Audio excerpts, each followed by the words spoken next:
the Philippines to extradite detained televangelist Apollo Kibuloy na wanted po ngayon sa FBI dahil sa kaso nga ng human trafficking, sexual misconduct, and others. Ano po yung proseso na dadaanan nito at dapat bang aprubahan natin yung request na yon ng US? Oh, yung approve o disapprove ng request, nandun yun sa gobyerno, ibig sabihin sa executive. Opo. Naalala ko, isa pa lang sa mga unang hearing namin kay Apollo Kibuloy, naitanong na po namin yan sa DOJ. At nasabi po ng resource person ng DOJ noon, posibleng one of two processes. Dahil noon, nandun na siya si Apollo Kibuloy sa most wanted list ng US Federal Bureau of Investigation. Kaya naitanong yung extradition.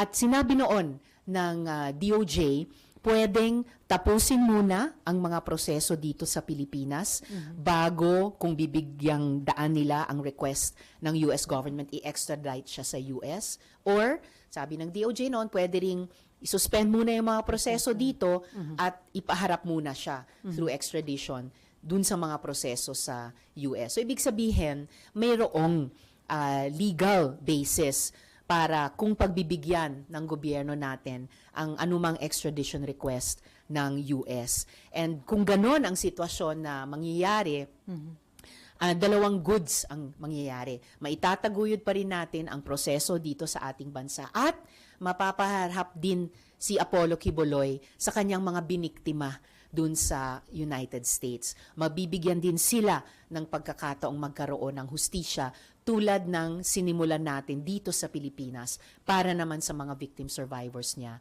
dito sa ating bansa. So, mas maganda na isuspend muna yung proseso rito at i-extradite muna si Pastor Apollo Kibuloy? Kung yan ang maging sequence of decisions and actions ng gobyerno, it would be a positive development also. Alam natin kung paano sa buong proseso ng investigasyon dito, sinubukan talagang gamitin ni Apollo Kibuloy yung impluensya at yung resources niya dito sa Pilipinas. So kung magdesisyon ng executive na isuspend muna ang proseso dito, bigyang daan muna ang extradition sa US at pagkatapos doon, ibalik pa rin siya dito. At kung siya ay mako-convict dito muna siya mag-serve ng sentence. Again, I think that would be a positive sequence of events.